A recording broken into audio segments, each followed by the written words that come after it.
Salut les bricolos. Aujourd'hui c'est Noël avant l'heure. Nous venons de recevoir une graveuse laser de chez Creality. Donc cette vidéo est sponsorisée par Creality, une marque chinoise qui a commencé d'abord avec des imprimantes 3D. Donc, ils sont connus pour l'imprimante 3D Ender 3, qui est hyper connu dans le monde de la 3D. Bon, d'habitude c'est Yo-Yo qui est emballé avec ses petits projets parce qu'il a déjà bidouillé avec des impressions 3D. Moi, ça m'intéressait pas trop. Mais là, une découpeuse laser pour faire des petits bidouilles en bois, là, moi ça me parle. Ça sort totalement de notre scope de la chaîne. Mais vu que Zou était tellement emballé, j'ai pas eu le choix, hein. On a accepté. Donc on va sûrement vous embêter avec des petites vidéos.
Allez, on change d'endroit, on est à l'atelier. On a débarrassé le chantier avec la machine parce que ça prenait trop de place. Et donc, nouveau week-end et on va vous décrire cette machine de fond en comble. Alors là, vous avez le boîtier qui est en fait la tête laser. À côté, on a une petite pompe qui envoie de l'air pour certainement rafraîchir et éviter que la gravure prenne feu. Sur la tête laser, il y a des petites LED qui permettent d'indiquer si la lentille est obstruée ou si pendant la gravure, il y a des flammes qui se génèrent. Donc là, quand il y a des flammes, c'est qu'il faut régler un peu les paramètres de coupe ou de gravure. Et quand la lentille est sale, en fait, il faut tout simplement aller la nettoyer, ce qui paraît extrêmement logique. Donc la LED est verte quand tout va bien et elle change de couleur quand tout va mal. On n'a pas pu le tester encore parce que nous, elle est nickel. Donc on verra ça par la suite, on verra l'utilisation. Alors, on peut piloter la machine directement d'un petit panneau de contrôle. Nous, personnellement, on préfère le piloter depuis le PC. Mais si jamais votre atelier est loin, vous pouvez préparer vos fichiers sur la carte SD, l'insérer dans la machine et piloter la machine via le panneau de contrôle. Donc nous, on passe par le PC via le logiciel Lightburn et on vous montre un peu comment ça tourne. Bon, ça c'est si le PC veut bien s'allumer. Il s'est éteint. Dans un premier temps, il faut coupler la machine au PC. Pour ça, il y a un petit câble USB. Ensuite, on ouvre le logiciel Lightburn et il y a une petite clé USB avec tous les paramètres préenregistrés de la machine. Ça permet de faire le truc quasi automatiquement. Il y a juste à cliquer sur un bouton. Allez, on vous montre déjà 2-3 images de nos petits tests du week-end dernier et après, on revient ici.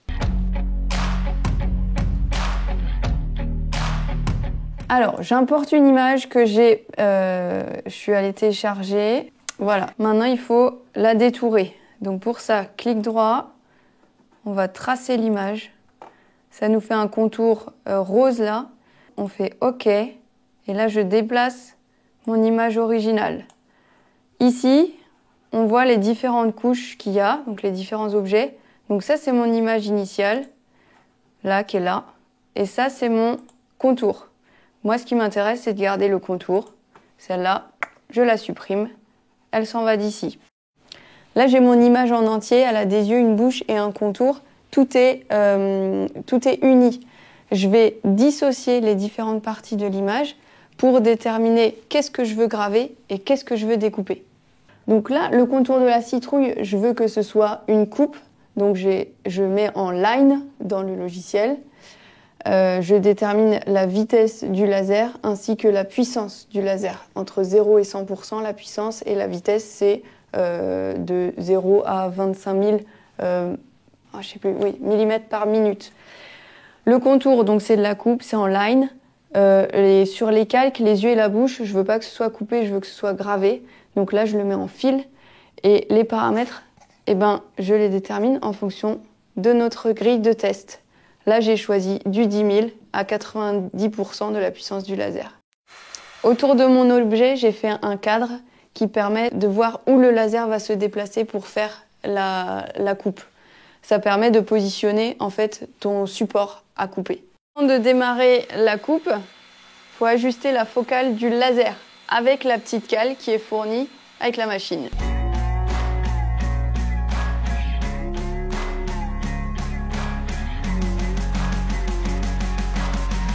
On refait un home et on va pouvoir lancer l'impression.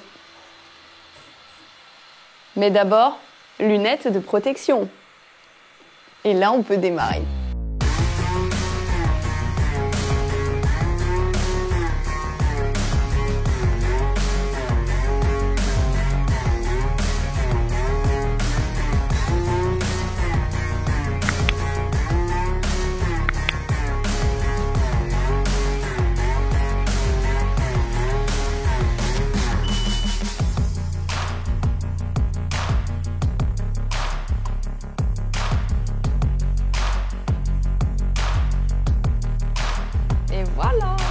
Alors là, c'était le premier test où on a fait une gravure très superficielle, très rapide.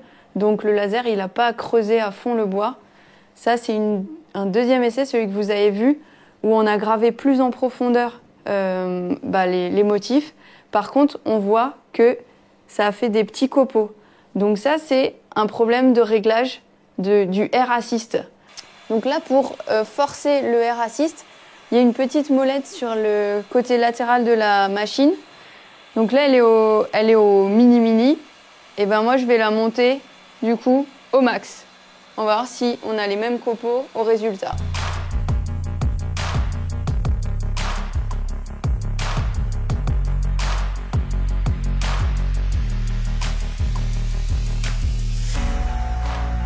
Là, c'est un Air Assist moyen. Et là, c'est un Air Assist à fond. Sans le Air Assist, on voit que les contours de la gravure sont un peu brûlés. Avec l'Air Assist à fond, pour le coup, c'est moins le cas. Petit test à l'arrache. Alors totalement à l'arrache parce que la scie était dégueulasse. D'une gravure sur acier. Je vais pouvoir me personnaliser tous mes outils. C'est trop stylé en fait. J'adore cette machine. Truc de malade. J'avais ce vieux couteau, je crois que c'est pour un couteau à génoise que j'ai recyclé en couteau à isolant. Pas en fibre de bois, hein. C'était un autre couteau qu'on avait avant. Et regardez, je vais vous montrer.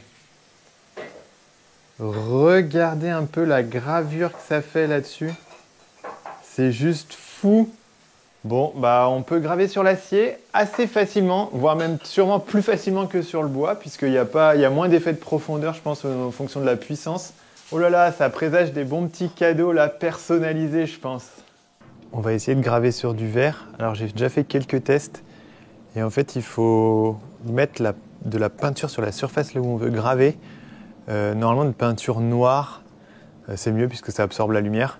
Et j'avais encore qu'une peinture de chantier qui nous restait. Donc on va faire ça avec la peinture de chantier et on va tester ce que ça rend.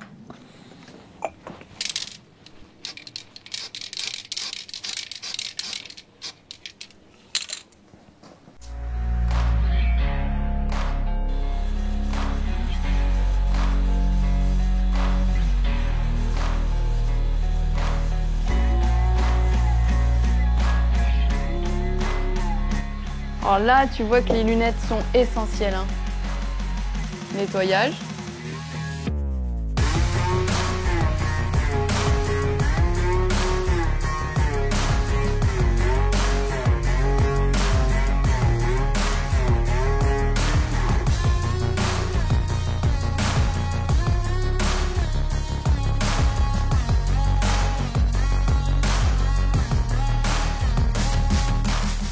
Alors pour ceux qui seraient intéressés par ce genre de machine, il faut faire attention, il faut l'utiliser dans un local quand même hyper bien aéré, ou alors il faut prévoir absolument un caisson et un extracteur d'air. Ça permet d'évacuer les fumées parce que ça fume quand même beaucoup. Là, évidemment, on ne l'a pas mis pour des raisons simples, c'est plus facile à filmer. Peut-être ça vous a donné envie d'acheter ce genre de machine. En tout cas, c'est assez sympa pour faire des petites bidouilles. Quoi de plus? Ciao les bricolos.